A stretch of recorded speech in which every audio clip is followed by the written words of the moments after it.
Hey everyone, it's Matt with Forward Movement Training. Hey, thanks for tuning in to our podcast and being a part of the conversation that we're having around the Second Amendment, around the violence that's happening around the country, and the need to be part of the conversation. Really excited about today's show. Dr. Michael White is joining us and is enlightening us on various aspects of the mindset about things we're seeing in response to the Florida shooting that recently happened, the Maryland shooting, the agendas that are out there with using kids as pawns, understanding the dangers of that. Dr. Michael White helps us get out of the unconscious incompetence sides of things and a place of unconscious competence, and explains that. Really, really excited about it. This is hugely valuable to all of us that are in this self-defense world, have guns for self-defense. Thanks for joining us. Hope you enjoy the show. All right, everybody, welcome to the Forward Movement Training podcast, the Kinetic podcast show, as I think it might be called. This is Matt Schneider with Forward Movement. Today I've got Dr. Michael White. Hi. Hey, I'm glad to be here, Matt. Thanks for having me. Yeah, absolutely. Appreciate you coming down. Dr. Michael, I'm going to read your bio and introduce you to the world. Sounds like a plan. Dr. Michael is FMT's Warrior Mindset and Mental Strength Instructor. Came to FMT with 20 years experience in the United States Navy. Dr. Michael was commissioned as an officer in the United States Navy, serving as a naval aviator. As opposed to a nasal radiator. An intelligence officer in the Navy's P3, EP3, and ES3, which none of those I quite understand. Yeah, a lot of E's. Yeah, a lot electronic. We'd say electronic surveillance, basically. I love it. Spy business. So the P3 that doesn't have an E, what was that?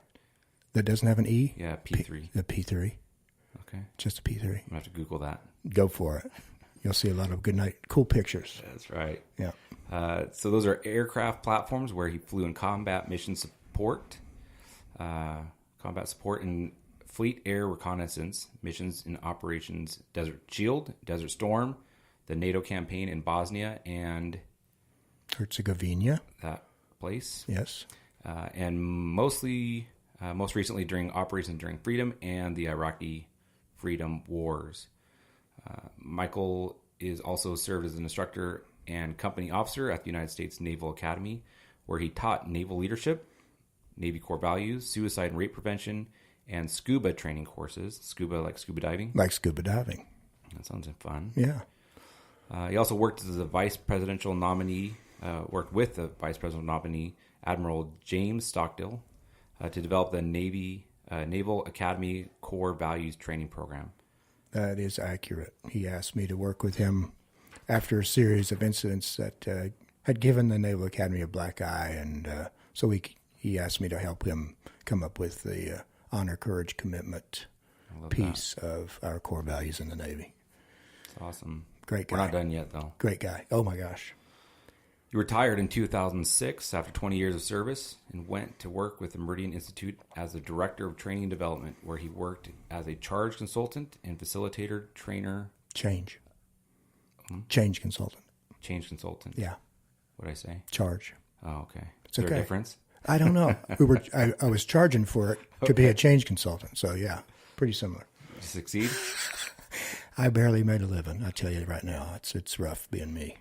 Is that right? People don't want to hire me. Is that why you went to work with Delta Airlines and Coca-Cola? Those Prudential, Atlantic Gas Light Company. Those are some Safeco of our clients. Insurance. Yeah. He's also worked as an adjunct faculty to the University of San Francisco and is retained by the USF as a consultant to the Department of Psychology. Correct. See, I got to quit reading this so much stuff. It just goes on and on and on. It's kind of it's my I love me wall in my house. All the plaques and stuff that military people have. Is it weird that I've got it on my wall as well? Well, not really, because you are only human, and most people really are drawn to me in that way. Maybe we can talk after the show. And we probably should. Yeah. We probably should. We should probably get into your degrees. You've got more than one. I have a few. I have a Bachelor of Arts in Psychology from the Citadel. I have a Master of Science degree from Johns Hopkins University in Behavioral Sciences. I have a Master of Arts in Counseling Psychology from the University of San Francisco and a Ph.D. in Clinical Psychology from Liberty University. So I've spent a lot of time in school. Those that can't do, go back to school. That's how it works. And then they pay on student loans forever? Yeah, well, that too. Thanks for hiring me. That's all I can say. You got my pleasure. My pleasure. Okay, so here's kind of where I want to start with you, Dr. Michael. You've got a pretty incredible story to tell. And it has to do with your recovery. It has to do with actually why it is that you separated from the Navy. Mm-hmm. When you told it to me for the first time, I was really quite taken back with the power of your positive thinking and your warrior mindset. It was just a reminder of how strong it really is, how powerful it really is. Yeah, and it's interesting, you know. Naval officers in general, naval pilots in particular. I'm not sure there's many more people on the planet that have a greater sense of profound personal responsibility. I mean, you step into that arena, and you pretty much have to be responsible for yourself, your crew, the aircraft, and dozens of other things. And so that's just part and parcel to the DNA of what makes me up, makes me a human, and doing that role on the planet. And so I got hurt. It was in my final tour, my final sea tour at sea, and I was pre-flighting my own jet before going on a mission. It was during Operation Iraqi Freedom. And I'd pretty much completed the pre-flight check of my aircraft, and the final thing I like to do before I go flying is just to stand right in front of the nose cone of the aircraft and get a bird's eye view of it, make sure everything's symmetrical, nothing looks out of whack, just that one final overview of the aircraft before I hop in the cockpit. And this particular day, there was a new plane handler aboard, just right out of what we call A school in the Navy. It's the school they go to after boot camp in order to learn the kind of job they're going to do out in the fleet.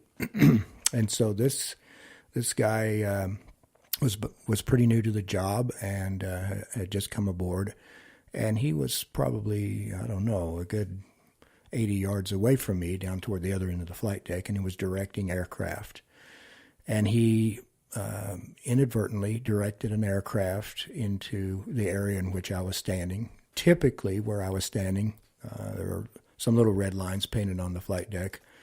And once you're inside those, you can sort of take your mind off of keeping your head on a swivel, but obviously you never want to do that, because in this instance, the aircraft was driven toward me. I never saw it. It was an F-18 Hornet. The pilot was looking in the opposite direction down toward the plane handler. And at the last moment, apparently the plane handler saw me and tried to give the pilot a spin maneuver, which only increased the velocity of the nose cone as it came around and hit me in the head, knocking my helmet and my mask, my oxygen mask, off of me completely, knocked it overboard. I don't remember any of that. I don't remember anything after the last meal I ate the day before, which was around midnight. I'd gotten through with a mission and came back, and we eat on a ship. Sometimes you have what we call midnight rations or mid-rats. So after that, I don't remember anything, but fortunately, everything is filmed during flight operations, and I got to see this later as I was recovering, and it was a surreal experience. It was, it knocked me through the air 15, 20 feet like a rag doll, and I landed in a very awkward position, and, suffice to say I had a pretty traumatic brain injury from that. Sure. A lot of other bruises and contusions and so on and so forth. So they rushed me down to a sick bay there in the ship, and had to keep me awake. When you have an open head brain injury like that, with a concussion and loss of consciousness like I did. I believe I was out for some 15 minutes or so, according to the report. It's pretty rough. That was a pretty bad injury, life-threatening, because my brain began to swell and things like that. So they had to medevac me off the ship on a helicopter, send me over to Bahrain, and long story longer, get me over to Germany where they could finally do an MRI on me. They didn't have proper equipment in Bahrain, so they had to get me out to Germany and did an MRI and several other scans and found indeed I had some pretty traumatic injury to the right temporal lobe of my brain. And from there, they medevaced me on back to Balboa Naval Medical Center, and I was in recovery mode for the next 5 years. Wow. That said, I was in an acute recovery mode for about the next 3 or 4 months, where I was actually there all the time, in a bed, recovering in a wheelchair kind of thing, learning how to redo things like everything from writing, reading, writing, not reading and writing, but writing with instrument, pencil, and things like that. So, I couldn't drive a car for a couple of years. I had to relearn a lot of things. And there were a lot of people working on my team. A lot of them were magnificent people. I had great nurses. I had great physician assistants, great physicians, great occupational therapists, speech therapists, physical therapists. I had some neurologists that were just absolutely mind-blowing in conjunction with the VA over in La Jolla. Between the two of these, Balboa Naval Medical Center and that particular VA, they was under pretty good care. However, there were several of the doctors that would come in from time to time and try to help me face what they felt like was going to be my new reality. Part of that new reality was I wasn't going to fly anymore. That was hard enough to swallow, and put me in a pretty big funk. I will say I guarantee I was clinically depressed at that time and for quite a while afterwards. In addition to that, they would say things like, well, you're never going to be able to play golf again, or you're never going to be able to go and surf again, or maybe ski, things that I really loved doing. Was that coming from the whole team? It wasn't. There were a couple of people, well, one neurologist in particular, who, there's a hierarchy in hospitals. It's kind of like a hierarchy where, the brain surgeons are at the top, and then you got your cardiologists, and then below that, your thoracic surgeons, and on down the line till you get down to the bottom of the pecking order. So these neurologists, these brain surgeon kind of folks are pretty high on the list, and people pay attention to what they say, and they kind of go along with what they say. That makes sense. The whole team was sort of following the lead of this one neurologist. And I came to the decision that I wasn't going to let this accident or what the aftermath of it to define me in any way. And so it was something that, in my mind, had happened to me. Yes, it happened to me, and I was going to do what it took to recover from it and to get better and to go on with my life best I could. And I wasn't going to allow it to define me. Again, that personal responsibility piece kicked in, and I became sort of my own advocate, if you will. So I asked... And I will. Thank you very much. And so that said, I asked the nurse on the morning shift to pull as many people from all the shifts that worked with me together at the shift change around 7 p.m. One day. And I gathered as many people around me. I said, listen, if you guys don't really in your heart of hearts, in the marrow of your bone, believe that I'm going to recover from this and get back to pretty much the same guy I was before this happened, then I don't want you working on my team with me anymore, because I can't have that. I can't have somebody that's overseeing my care and my recovery not believing that I'm going to get back to myself here.